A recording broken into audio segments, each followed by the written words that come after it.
வணக்கம், இது உங்கள் சிவி எல்லாரும் எப்படி இருக்கீங்க? இன்னைக்கு பட்சத்தில் பயங்கரமான சம்பவம் ரொம்ப வைரலாக போயிட்டுருக்கு. அதாவது நேற்று நம்மளுக்கு மறக்கப்பட்ட சம்பவம் ஹாட் ஸ்டாரில் தான் நம்மளுக்கு வந்துட்டு இந்த லைவ் விஷயங்கள்லாம் காமிச்சாங்க. ஆனால் அதில் வந்து ஒரு பெரிய விஷயத்தை வந்து மறைச்சிருக்காங்க. என்ன அப்படி பார்த்தீங்கன்னா, ஜாக்லின் முத்துக்குமரன் கூட ஒரு 2 நாளுக்கு முன்னாடி ஒரு கான்வர்சேஷன் வச்சுருப்பாங்க. பயங்கர வைரலாக போயிட்டுருக்கோம். அதுலேயே சொல்லியிருப்பாங்க, உன் கேமை நான் காலி பண்ணுறதுக்கு ட்ரை பண்ணேன், உன்னால் முடியாதுன்னு ஒரு சவால் விட்டுருப்பார். அந்த விஷயங்கள் இப்போ நல்லாவே பண்ணுறாங்க. தீபக்கோட வாயை பிடுங்குறாங்க, ரயானோட வாயை பிடுங்குறாங்க, முத்துக்குமரோட வாயை பிடுங்குறாங்க. ஆனால் முத்துக்குமருக்கு தெரிஞ்சிருச்சு, அதனால் எஸ்கேப் ஆக பார்க்குறாரு. பட் தீபக் மாட்டிக்கிட்டாரு. ரயான் செம்மையாக சிக்கிட்டாப்புல. நேற்று வந்து ஒரு டாஸ்க் கொடுக்குறாங்க, ஸ்குவிட் கேம் டாஸ்க்கு. நம்மளுக்கு நேற்று வந்து ஹாட் ஸ்டாரில் வந்து அதெல்லாம் காமிக்கல, ஸ்ட்ரெயிட்டாக வந்துட்டு விடுதலை 2 அந்த விஷயங்கள் காமிச்சாங்க. ஆனால் அந்த டிஷர்ட் போடும்போது எனக்கு டவுட் வந்துச்சு. சும்மாவே அதை போட மாட்டாங்க, ஏதாவது ஒரு டாஸ்க் இருந்தாலும் அந்த டிஷர்ட் போடுவாங்க. திடீர்னு ஏன் இந்த மாதிரி பண்ணியிருக்காது? ஸ்குவிட் கேம் 2 போட்டிருக்காங்க அந்த படத்தோடது. ஆனால் விடுதலை பார்ட் 2 போடுறாங்களேன்னு ஒரு டவுட் வந்துச்சு. ஸோ இங்கே வந்து ஒரு பயங்கரமான சம்பவம் நடந்திருக்கு. அந்த கேமை வந்து அங்கே வந்து போட்டிருக்காங்க, அதாவது கேமை ஆரம்பிச்சிருக்காங்க. அதில் வந்து கேப்டனாக வந்துட்டு, அதாவது ஜட்ஜாக வந்து நம்மளோட தீபக் ராணா இருந்திருக்காங்க, மற்றவெல்லாம் ப்ளே பண்ணுறாங்க.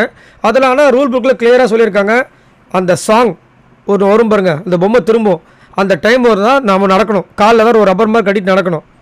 அது வந்து என்ன பண்ணிடுறாங்க, நம்ம ரயான் அண்ட் முத்து வந்துட்டு பஜர் அடித்த உடனே கொஞ்சம் நடந்துடுறாங்க. எல்லோரும் இல்லைன்னு சொன்னதுக்கப்புறமா ஸ்டாப் பண்ணிடுறாங்க. இன்னும் ஒரு அடி கூட இருக்காது, 6 அடி நடந்திருப்பாங்க. ஏன்னா காலில் வந்து ரப்பர் கட்டதுனா அவ்வளோதான் மூவ் பண்ண முடியும். ஸோ கையிலேயே வந்துட்டு பாலை வந்து நகராமல் அப்படியே கரெக்டாக கான்சன்ட்ரேஷன் பண்ணி நடந்து வரணும். இதுதான் கான்செப்ட். இதை முன்னாடி ஆரம்பித்தாங்க, நின்றுட்டாங்க.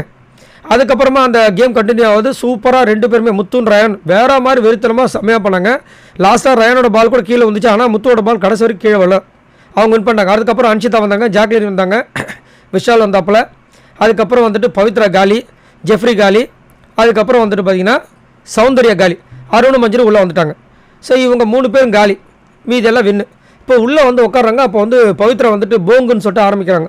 அருணும் சொல்கிறாங்க, என்னென்னா நீங்கள் பஸ்ஸில் அடித்த உடனே 2 பேரும் ஸ்டார்ட் பண்ணிட்டீங்க. ஆமாம், உண்மை தான். அப்போ முத்து வந்து எல்லாருமே கேட்க முத்து என்ன பண்ணால், அப்போ நீங்கள் தான் ஜெயிச்சின்னு வச்சுக்கோங்க, நாங்கள் தோத்துட்டோம் அப்படின்றாரு அவர்.